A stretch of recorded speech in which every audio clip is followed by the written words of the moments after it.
Olá, meu irmão, minha irmã, saudações a você, paroquiano e amigo.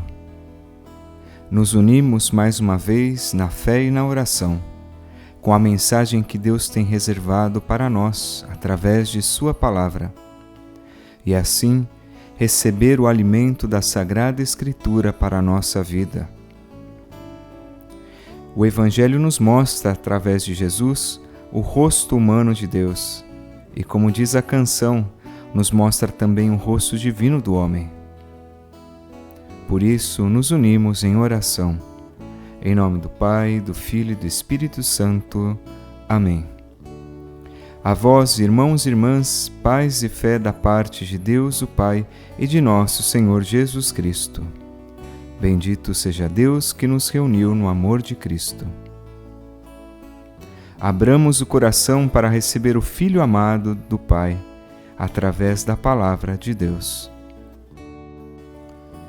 Por isso, escutemos agora o Evangelho desta quarta-feira, dia 3 de março, que está em Mateus, no capítulo 20, versículos 17 ao 28. O Senhor esteja convosco, Ele está no meio de nós. Proclamação do Evangelho de Jesus Cristo segundo Mateus.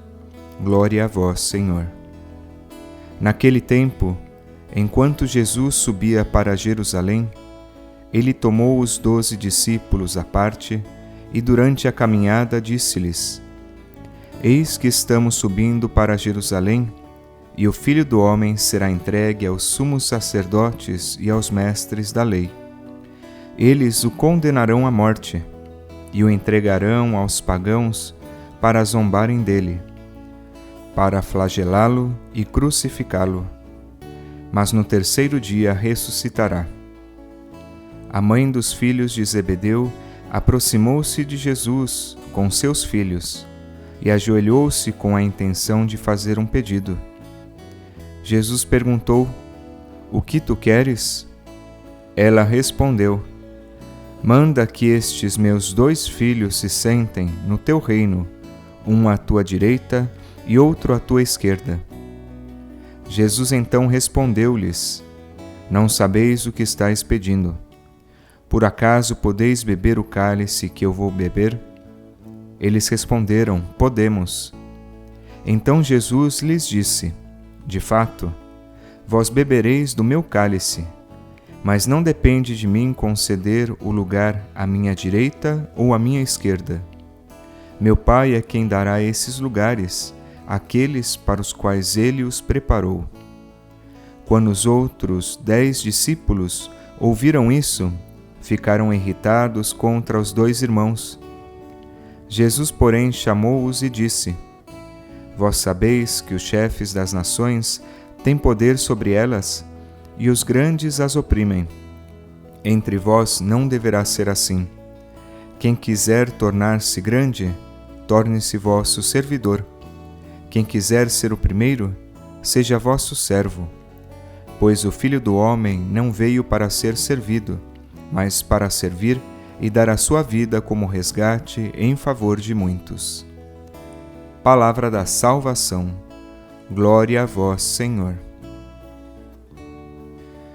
Meus irmãos e irmãs, neste Evangelho de Mateus, no capítulo 20, os versículos 17 ao 28 que acabamos de escutar, Jesus, ele subia para Jerusalém, ele subia para a sua parada final. E nesse caminho chamou os 12 à parte.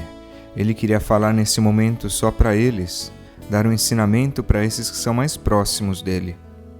Porque Jesus estava consciente daquilo que lhe esperava em Jerusalém. Então ele anuncia que seria entregue à morte, que iria sofrer, que iriam zombar muito dele, mas que no terceiro dia ressuscitaria. E esta é a terceira vez em que Jesus anuncia a sua paixão. Jesus ele fala claramente, não fala em códigos que algo pode acontecer. Não, ele diz que vai ser entregue, que vão zombar dele, que ele vai morrer, vai ser crucificado, mas que ressuscitará. E nesse Evangelho, ele se identifica com o Filho do Homem, mas também se identifica com o servo sofredor, Para os 12 apóstolos, essas duas figuras do Filho do Homem e do servo sofredor pareciam aparentemente opostas. Nós já o entendemos hoje, mas se a gente se coloca no lugar dos 12, eles viam o Filho do Homem como esse Filho glorioso e, por outro lado, o servo que sofre. Então, como poderia ser glorioso e sofredor ao mesmo tempo? Então a gente percebe que os 12 apóstolos têm uma certa dificuldade em entender essa paixão e morte de Jesus. Isso vem de um contexto. Os judeus esperavam que o Messias viria trazendo a salvação e impondo o seu reinado, mas que ele seria um rei civil, político, com o seu exército e que expulsaria os romanos da terra prometida. Então, quando vão se aproximando de Jerusalém, aí que acontece esse diálogo com a mãe dos filhos de Zebedeu. Ela faz um pedido, que os meus filhos que estão aqui do meu lado sentem-se um à sua direita e outro à sua esquerda. Ou seja, que no seu reinado, que ela esperava que seria político, eles têm um lugar privilegiado, à direita e à esquerda. Mas Jesus responde: não sabeis o que estáis pedindo? Por acaso podeis beber o cálice que eu vou beber? Nós sabemos hoje que Jesus fala da sua morte, da sua paixão, da sua entrega para nos salvar. Eles responderam que sim, mas eles não imaginavam que eles também passariam pelo martírio. E o que acontece com os outros discípulos? Eles ficam irritados. Como ousam passar na nossa frente, ainda mais com a mãe deles pedindo? Parece até que são pouco fracos, a mãe tem que ir lá intervir, mediar por eles. Meus irmãos e irmãs, às vezes nós podemos entrar em discussões e divisões por postos e cargos, por querer ser melhor do que os outros, ou então, pelo contrário, por sentir-se ameaçados pelos outros que roubem o nosso lugar, que passem à nossa frente. E a insegurança pode invadir a alma e começar assim as divisões, entre os irmãos, entre amigos, entre colegas de trabalho e até mesmo na igreja. Mas Jesus, nesse Evangelho, nos ensina no versículo 26, quem quiser tornar-se grande, torne-se vosso servidor. Quem quiser ser o primeiro, seja vosso servo.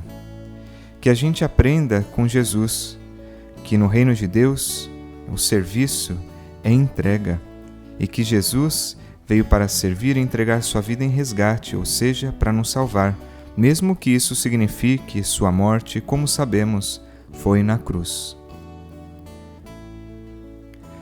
E agora eu te convido a rezar ao Espírito Santo, pedindo que ele nos ilumine com sua luz e nos guie no caminho da vida para colocar em prática os valores do Evangelho. Vinde, Espírito Santo, enchei os corações dos vossos fiéis e acendei neles o fogo do vosso amor. Enviai o vosso Espírito e tudo será criado, e renovareis a face da terra. Oremos. Ó Deus, que instruístes os corações dos vossos fiéis com a luz do Espírito Santo, fazei que apreciemos retamente todas as coisas, segundo o mesmo Espírito, e gozemos sempre de sua consolação. Por Cristo, Senhor nosso. Amém.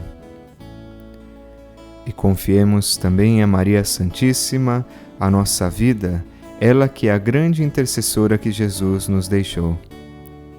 Ó minha Senhora, ó minha Mãe, eu me ofereço todo a vós, e em prova da minha devoção para convosco, eu vos consagro neste dia os meus olhos, os meus ouvidos, a minha boca, o meu coração, e inteiramente todo o meu ser, e porque assim sou vosso, ó incomparável Mãe, guardai-me e defendei-me, como filho e propriedade vossa. Amém. O Senhor esteja convosco, Ele está no meio de nós. Que Deus Todo-Poderoso vos abençoe por intercessão de Nossa Senhora Aparecida. Em nome do Pai, do Filho e do Espírito Santo. Amém. Força e ânimo, Deus está contigo. Eu me despeço com um abraço a você e a sua família.